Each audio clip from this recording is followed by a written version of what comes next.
있는 세포 수가 30조라고 하면 미생물 수가 38조 이상입니다. 그러니까 사실 우리는 미생물하고 공생을 하고 있는 거예요. 우리만 살고 있는 게 아닙니다. 우리 미생물 총이 공생을 해주고 있는 거예요. 그래서 몸무게가 50kg인 사람이 이 미생물만 다 합쳐가지고 무게를 재면 한 350g 정도 된다고 그럽니다. 그래서 우리 과학이 발전해 가면서 문제점이, 과학은 유행에 따라서 이랬다 저랬다 해요. 그래서 한참은 섬유소라는 것은 영양가가 없다고 생각합니다. 실제로 영양가는 없습니다. 사람에게서는 영양가가 없다고 그래가지고 조금 이렇게 탄수화물, 지방, 단백 이거에만 너무 집중적으로 영양학에서 공부를 했습니다. 그래서 심지어는요, 아까 우리가 소가 여물이 주식인데 영국에서 효과적으로 살찐 소를 만들기 위해서 사료를 만들기 시작했습니다. 그리고 그 사료에다가 동물의 이제 여러 가지 뼈나 여러 가지를 다 넣기 시작을 해가지고 심지어는 소의 내장까지 사료에 넣었어요. 그래가지고 생긴 게 뭔지 아십니까? 광우병이에요. 그러니까 인간의 이 지식의 한계는 분명합니다. 너무 자기 위주로 자본주의의 그 폐해로 그냥 단순하게 생각을 하는 거예요. 근데 그 소들이 그렇게 이 섬유질을 충분히 먹어가지고 소 내장에는 충분한 유산균들이 있었을 텐데 그 유산균들을 다 죽여버리는 역할을 한 거죠. 그래서 이 유산균들이 지금은 모든 질병에 중요한 역할을 하고 있다고 생각합니다. 그래서 여러분들 오늘 꼭 생각하실 것은 내 먹이를 생각할 게 아니라 먼저 미생물을 뭘 먹일까를 생각을 하십시오. 그러면 확실합니다. 미생물은 먹이가 뭐죠? 섬유소입니다. 아주 또 재밌는 얘기를 해드리겠습니다. 여기 약이 있습니다.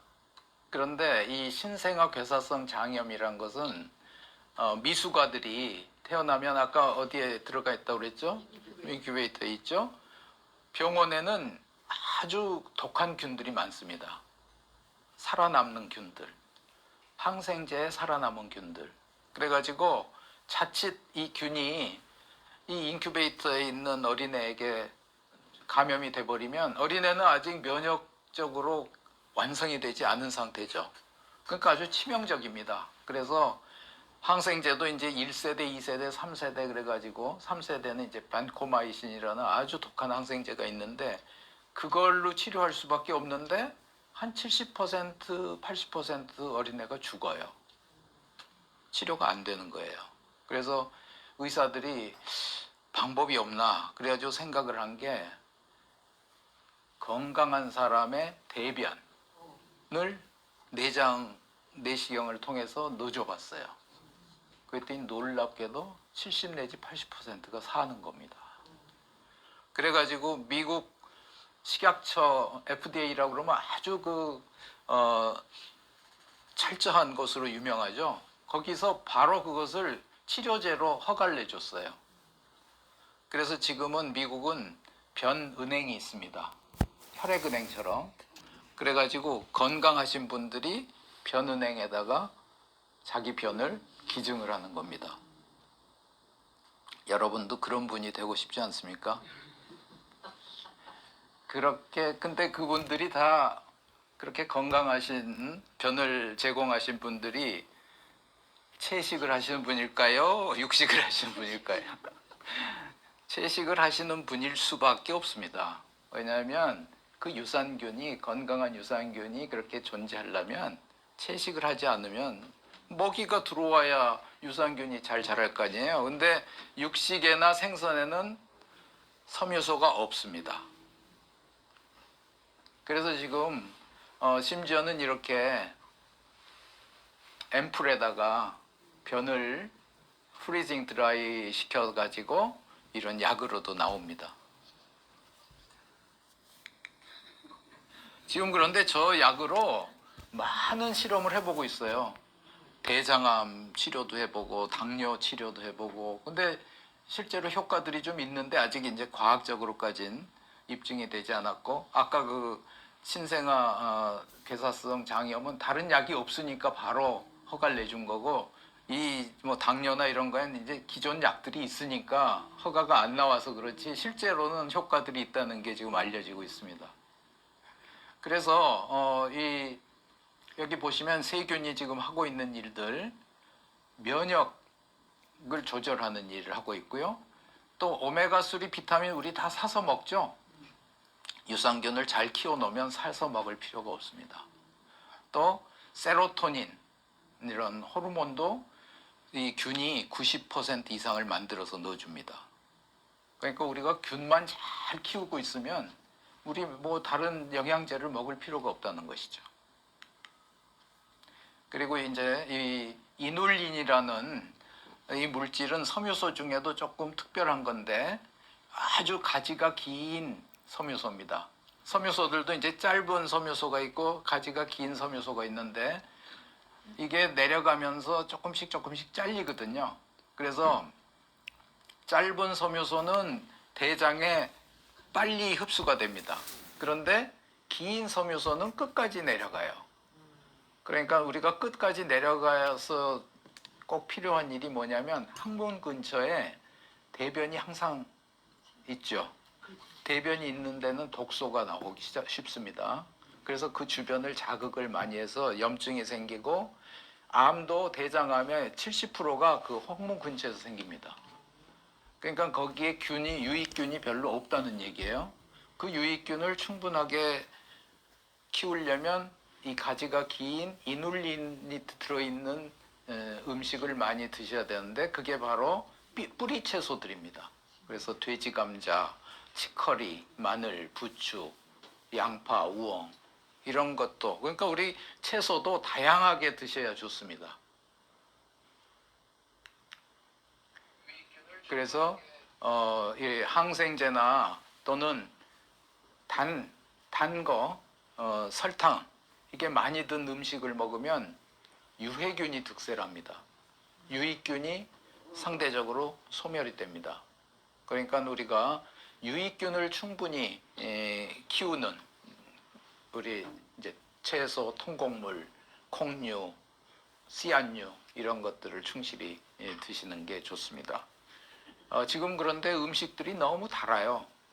우리 외식을 해보시면 아시지만 너무 달게 음식들을 만드는 경향이 있습니다. 그런 것들은 우리 채식을 하더라도 달게 먹으면 유익균들이 충분히 잘 성장하지 못합니다. 그래서 이 총이 중요하거든요. 우리 장내에는 4천여 종의 유산균이 있습니다. 그러니까 여러분들 뭐 그냥 신문지상이나 이런 데서 듣는 유산균을 공급받는 거는 한두 가지 먹게 되잖아요. 그거 들어와 봐야 별로 영향을 못 미칩니다. 4천여 종이 서로 간에 균형을 유지하고 있는 게 중요합니다. 그래서 이 마지막 슬라이드인데요. 저희 그 아까 로마린다 재림교인 식단을 70년간 연구해서 결론을 낸 게 이겁니다. 이렇게 식단을 짜면 좋다. 여기 보시면 통곡류가 약 3분의 1. 그 다음에 이 채소가 4분의 1. 그러니까 통곡류 3분의 1, 채소 4분의 1. 그 다음에 이 콩류 6분의 1. 그 다음에 견과류하고 과일류가 8분의 1씩. 이렇게 우리가 전체적으로 식사에도 균형을 가지고 식사를 하시면 우리 몸에 충분히 섬유소를 공급을 함으로써 여러 가지 우리 발생할 수 있는 생활습관 질환들, 만성 생활습관 질환들을 예방하거나 또는 치유할 수 있는 이런 식단이 될 것입니다. 자, 오늘 지금 여기까지 제가 말씀드리고 한 5분 쉬었다가 그 다음 또 진행을 하겠습니다. 네, 감사합니다. 네, 이제 아까 오전 첫 시간에는 숨 쉬는 법, 물 마시는 법, 식사하는 법에 대해서 드렸고, 이제 바르게 걷는 법, 이것은 내일 아마 선생님께서 해주실 거고, 적절한 운동과 휴식과 수면, 그리고 절제를 훈련하는 법에 대해서 말씀드리겠습니다. 우리가 사실 생활습관 질환이라고 지금 다 얘기를 하듯이 자기가 자기 질병을 만드는 것입니다. 그래서 그 습관을 우리가 어떻게 들이느냐에 따라서 질병이 되기도 하고 건강을 찾기도 하는데, 여기 이런 이제 서베이가 있었다고 그래요. 엘라베마주에서 6,928명의 성인에게 이 교육을 시켰습니다. 적절한 수면을 하도록 하라. 식사와 식사 사이에 간식을 하지 말라. 영양가 있고 규칙적인 아침 식사를 하라. 표준 체중을 유지하라. 다음에 규칙적인 육체적 운동을 해라. 금연도 알코올성 음료를 삼가라. 이렇게 했더니 이걸 이제 얼마나 잘 지키느냐를 한번 봤습니다. 그랬더니 9년간 지속한 사람이 남성의 5.5%, 여성의 5.3%, 그러니까 한 5% 정도의 사람만이 이거를 꾸준히 지키는 것입니다. 얼마나 그러니까 우리가 잘 지킨다는 게 어렵나 하는 것을 알려줍니다. 그 다음에 그 7개 중에서 그러면 3개의 습관이라도 잘 지키는 사람이 얼마나 되느냐. 남성의 20%, 여성의 12.3%. 그러니까 우리가 아는 거하고 지키는 것은 분명히 다르다 이거죠. 그래서 우리가 수시로 어떤 좋은 습관을 알게 되면 그것을 잘 지키도록 노력하는 게 얼마나 중요한지 다시 한번 생각하게 만듭니다. 그래서 여기 야고보서의 2장 22절 보시면 너희는 말씀을 행하는 자가 되고 듣기만 하여 자신을 속이는 자가 되지 말라. 이걸 이제 현대 번역으로 조금 더 쉽게 하면은 듣기만 하여 자기 자신을 속이는 자가 되지 말고 말씀대로 실천하는 사람이 되십시오. 우리가 실천이 얼마나 중요한지를 강조해 드리고 싶습니다. 그래서 이제 적절한 운동.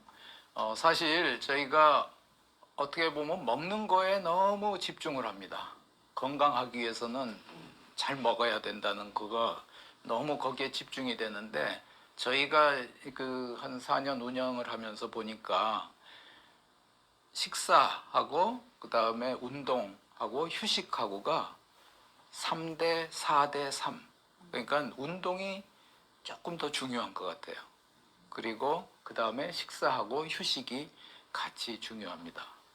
아무튼 이게 모두 다 어우러져야 우리가 충실한 건강을 유지할 수가 있다고 생각합니다. 그런데 이 뇌도 운동을 하지 않으면 뇌가 차츰 위축이 된다는 것을 알게 됐습니다. 그래서 여기 보시면 지금 뇌에 이렇게 전기처럼 자극이 오면은 우리가 이렇게 빛을 발하게 해놨더니 운동을 하기 전에는 전혀 빛이 없다가 운동을 하니까, 근데 아주 심한 운동을 한 거죠. 그렇게 했더니 20분 후에 이렇게 여러 곳에서 빛이 나는 것을 볼 수가 있습니다. 그래서 사실은 뇌가 운동의 최대 수혜자이다. 뇌는 우리 전체 장기를 보면은 아주 적은 부분이지만 20%의 피를 공급을 받는다고 합니다. 그러니까 운동을 해서 혈액이 왕성하게 순환이 될수록 뇌에 더 도움이 된다는 것이죠. 캐나다에서 이런 실험도 해봤다고 합니다. 학습 장애자 대안학교, 거기에서 이제 애들이 뭐 집중을 못하고 학습 능력이 아주 낮은 애들이죠. 얘네들에게 수업 전에 20분간 운동을 시킨 겁니다. 러닝머신하고 자전거 운동을 하게 했더니 5개월 후에는 뭐 여러 분야에서 점수가 향상된 것을 볼 수가 있다고 합니다. 그래서 우리가 운동이 이만큼 뇌의 활동을 도움을 준다는 것을 알 수가 있습니다. 그리고 전신운동 중에 중요한 게 바로 웃음입니다. 그것도 아주 진심 어린 웃음을 웃게 되면 폐 기능도 향상되고 혈액순환계도 촉진하고 폐 속에 산소가 증가되는 것을 볼 수가 있고, 그 다음에 심장 박동과 순환기의 속도를 높여주고 맥박수와 혈압은 낮춰준다. 그러니까 이 웃음이 얼마나 중요한지를 알게 됩니다. 이게 존스 홉킨스 대학이라고 유명한 대학이죠. 여기에서 50년에 걸쳐서 연구를 해봤습니다. 그러니까 그 사람의 쭉 추적 관찰을 하는 거죠. 50년이면 그 부모에서부터 자식까지 그렇게 해봤더니 놀라운 결과가 알려졌는데요. 만성 질병의 가장 큰 위험인자가 우리가 흔히 알고 있는 뭐 흡연, 비만, 고혈압, 이걸 다 합친 것보다 더 큰 위험인자가 뭐라고 돼 있죠? 부모와 힘들었던 관계입니다. 그러니까 인간 관계에서 생겨나는 여러 가지가 우리 몸에 얼마나 많은 영향을 주고 질병을 초래하는지를 이 결과로 우리가 알 수가 있습니다. 그 원인은 뭘까요? 바로 이 스트레스가 우리 막연하게 스트레스 받는다 그러면 뭐 뒷골이 좀 아프고 이렇게만 생각하는데, 우리 피에 여러 가지 긴장할 때 또 스트레스 받을 때 나오는 호르몬들이 있습니다. 아드레날린, 여러 가지 사이토카인, 염증을 유발시키는 이런 것들이 피에 들어가면 피는 온몸을 돌고 있잖아요. 그러니까 신경계, 내분비계, 면역계를 다 영향을 주는 것입니다. 또 예를 들어 긴장했을 때 우리 혈관이 수축이 되거든요. 혈관이 수축된다는 얘기는 지금 원활하게 산소도 가야 되고 면역세포도 가야 되는데 느리게 갈 수밖에 없는 거잖아요. 수축이 되면.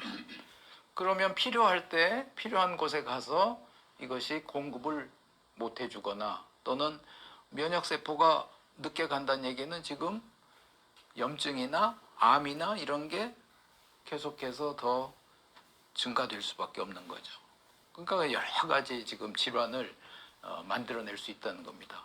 상대적으로 행복 호르몬, 여기 옥시토신, 엔돌핀, 세로토닌, 멜라토닌 이런 것들은 대신에 혈관을 팽창시켜주고 아주 여유롭게 우리 몸을 행복하게 만들어주는 것이죠.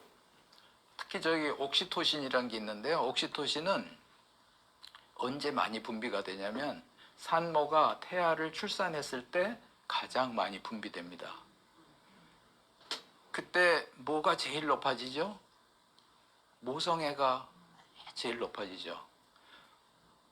그리고 저게 굉장히 강력한 호르몬이라 그 어린애 가지고 있을 때 계속해서 그 태아가 커가면서 자궁이 늘어나잖아요.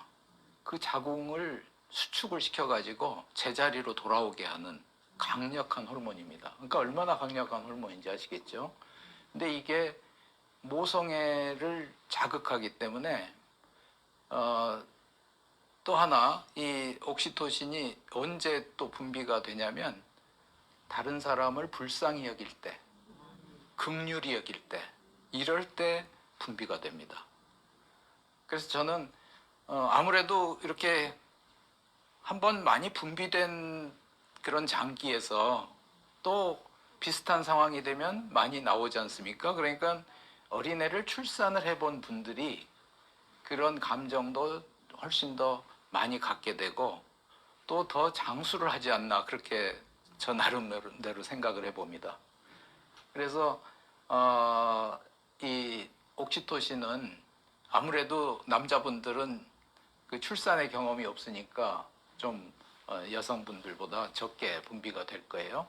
그렇지만 굉장히 강력한 우리 몸을 건강하게 하는 그런 호르몬이라는 걸 말씀드리고 싶습니다. 그래서 이렇게 이런 행복 호르몬들이 많이 나오게 하는, 그러니까 인간관계가 그래서 중요한 거겠죠. 그런 호르몬을 잘 분비되게 하는 인간관계를 가지면 만병의 예방이 되고 치유에 도움이 될 겁니다.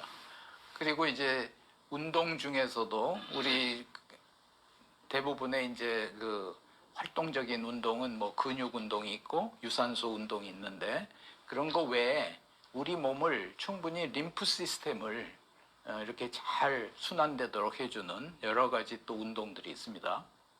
림프 시스템은 재미있는 것이 이렇게 우리 바로 피부 밑에 또 점막 밑에 이렇게 흘러다닙니다. 그러면서 우리의 노폐물이나 또는 외부에서 들어온 그런 병원체나 이런 거를 소재해 주는 역할을 하고 있거든요.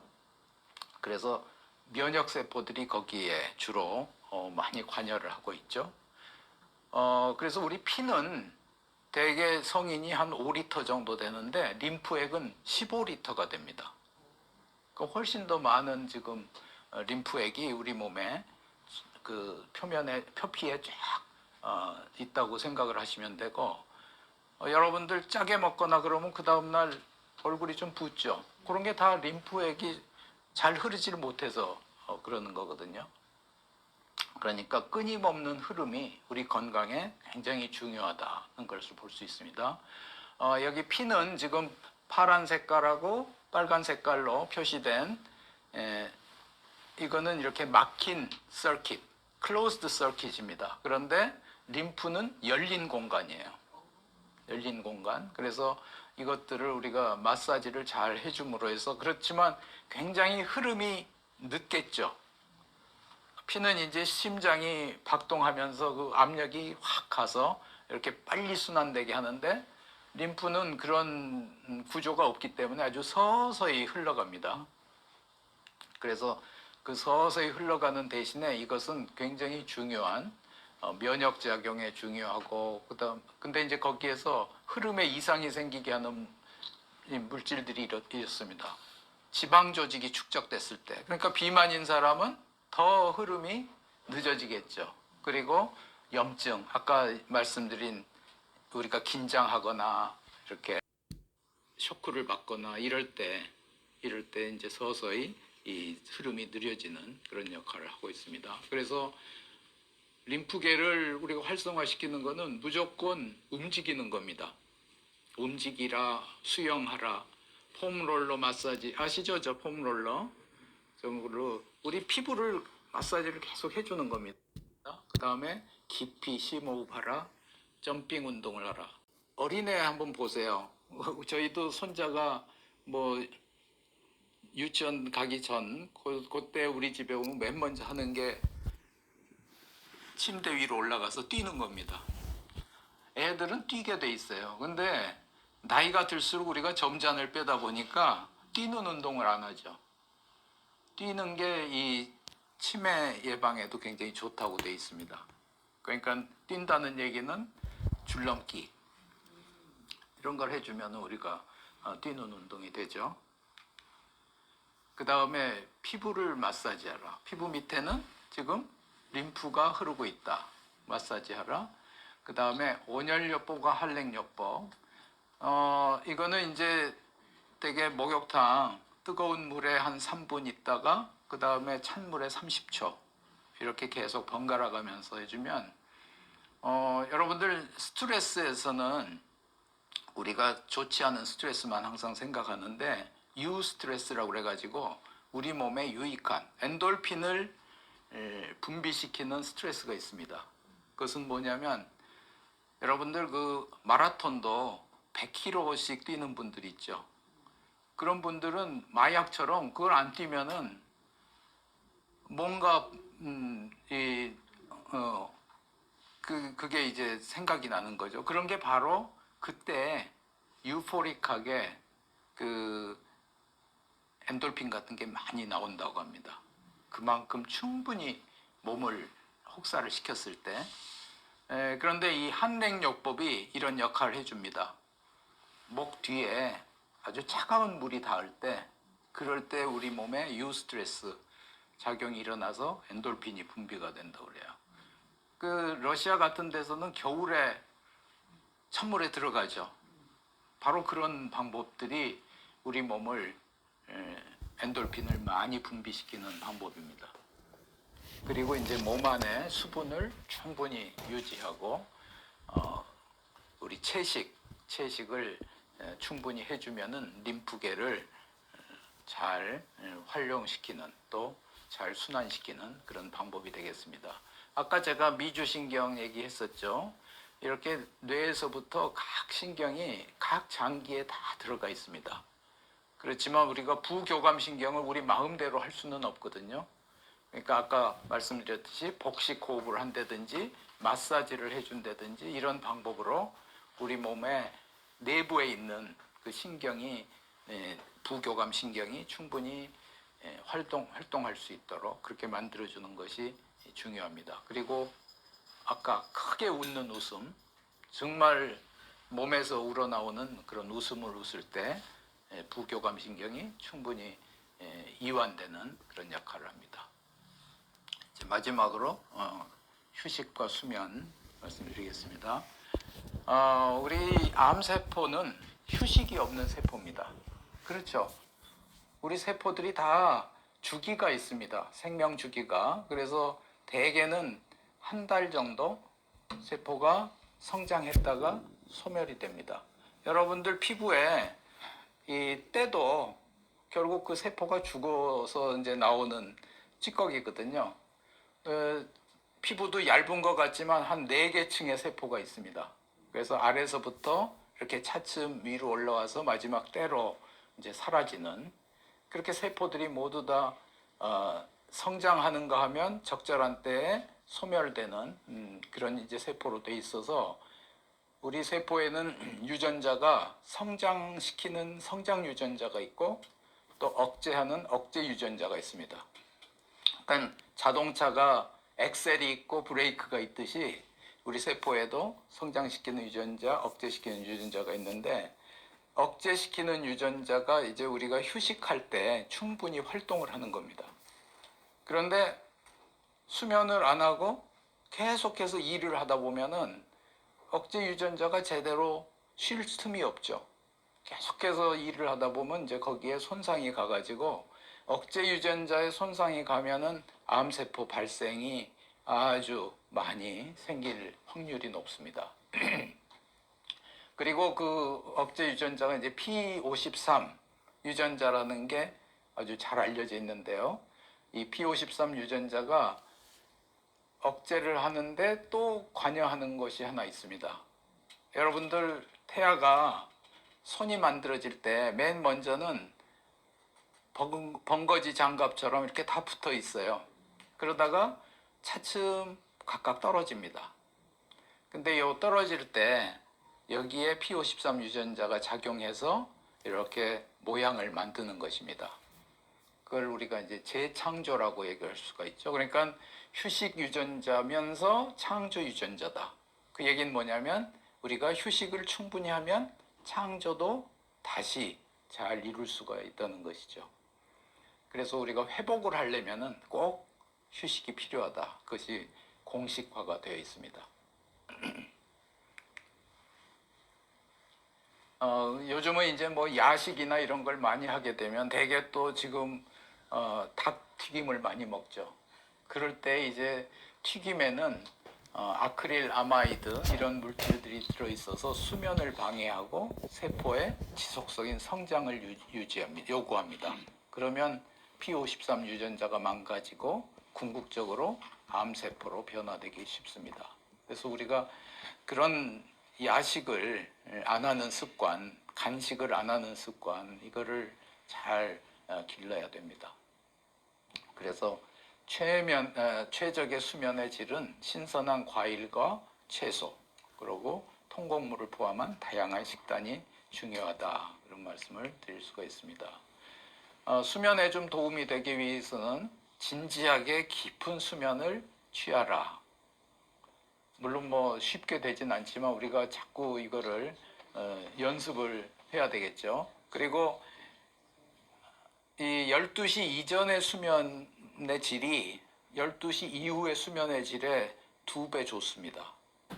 그러니까 무조건 일찍 주무시는 게 도움이 됩니다. 12시 이후에 자면은 몇 시간을 자도 피곤이 그렇게 깨끗하게 풀어지질 않습니다. 우리 몸은 리듬에 의해 활동한다. 이 서카디안 리듬이라고 해서 한 1시간 반 정도로 계속해서 리듬이 있거든요. 그러니까 어떨 때는 이제 1시간 반 하고 딱 일어났을 때는 바로 자는 게 좋겠죠. 또 이제 1시간 반, 그 다음 1시간 반인데 어정쩡하게 일어나면은 꼭 1시간 반을 맞춰서 조금 뭐 다른 일 하다가 자면은 쉽게 잠이 듭니다. 그런 리듬을 우리가 자기의 리듬을 찾아서 그것을 이용하면은 쉽게 잠이 들 수 있는 그런 방법이 될 수 있습니다. 그리고 무조건 운동, 특히 맨발 운동을 충실히 하면 수면을 충분히 잘 자게 하고 숙면을 취할 수 있게 만듭니다. 배부른 상태에서는 잠자지 말라. 저희는 대개 6시경까지 식사는 모두 마칩니다. 그 다음엔 아무것도 안 먹습니다. 물도 아까 말씀드렸죠. 한 4시경, 4시에서 5시에 다 먹으니까. 그래서 되도록이면 8시 반에서 9시면은 이제 잠을 자게끔 그렇게 이제 우리 방문객들에게 말씀드려서 그렇게 많이 실행을 하고 있습니다. 그 다음에 이제 물론 카페인 등 함유된 음료는 숙면에 좋지 않고요. 그 다음 우리 모든 짐을 저녁에 기도하면서 예수님 앞에 내려놓으면 충분히 수면에 도움이 됩니다. 그 다음에 이제 제일 중요한 것은 우리 절제죠. 사실 모든 걸 알고는 있는데 그것을 실행을 못하는 것은 바로 절제를 못하기 때문에 그렇습니다. 여기 지금 잘 표현이 안 돼 있는데 수명을 연장시키는 방법에 대한 연구 결과 보시면은 여성이 오래 살죠. 여성이 장수합니다. 그 다음에 두 번째가 재림교인이 장수합니다. 그 다음 세 번째가 25살 이전에 어린애를 낳으면은 그 어린애는 장수합니다. 그 다음 네 번째는 공해 없는 곳에서 살면 장수합니다. 근데 우리가 이렇게 바꿀 수 없어요. 여성, 남성을 바꿀 수는 없죠. 또 25세 이전에 엄마가 날 낳아야 되는데 뭐 늦게 낳아도 그거는 바꿀 수가 없죠.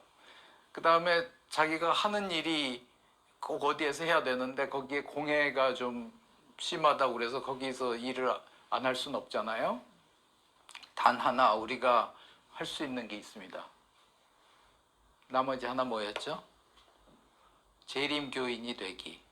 이거는 생각 먹기에 따라서 할 수가 있는 거죠. 이건 뉴스위크에서 2011년 4월 10일에 나온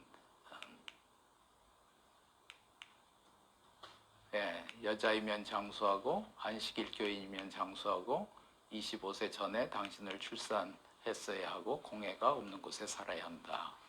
이 네 가지를 단적으로 이렇게 발표를 했습니다.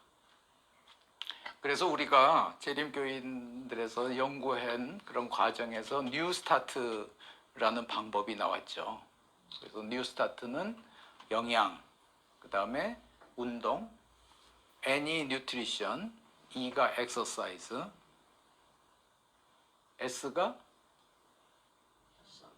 sunlight, 그 다음에 start, T, temperance, 절제입니다. 그 다음에 A, air, R은 rest, 그다음 마지막 T는 trust in God. 7가지를 뉴 스타트라고 그랬습니다. 그래서 오늘 제가 대강 말씀드린 게 식사, 운동, 휴식, 깨끗한 공기, 뭐 햇빛은 말씀은 안 드렸지만 햇빛은 우리에게 충분히 건강한 에너지를 주고 심지어는 햇볕이 우리가 조금 과도하게 생각하고 있는 게 이 뭐죠?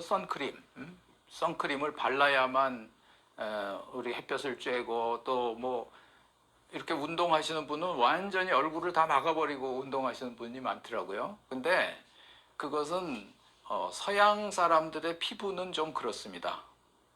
이 햇볕으로 생기는 피부암은 흑색종이라고 그래가지고 멜라닌 피그먼트가 암을 만드는 거거든요. 근데 서양인들의 피부는 멜라닌 피그먼트가 이렇게 골고루 잘 분포되지 않았어요.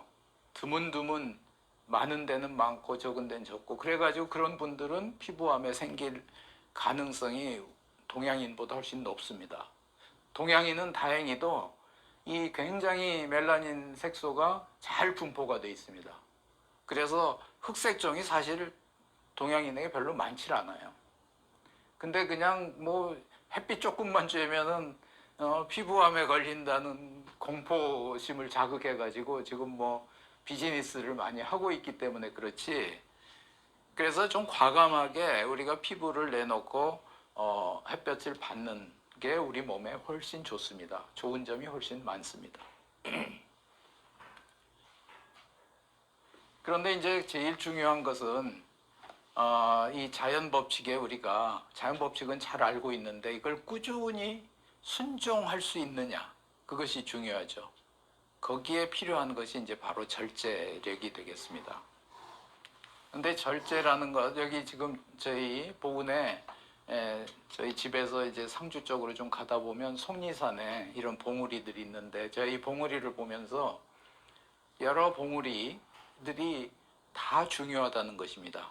그러니까 오늘 아까 말씀드린 뉴스타트 그 방법들이 서로가 다 조화롭게 이렇게 균형을 맞아야 되고, 그렇지만 가장 큰 봉우리는 뭐냐면 바로 하나님께 순종하는 것, 그리고 하나님께 순종함으로써 우리가 절제를 얻을 수 있습니다.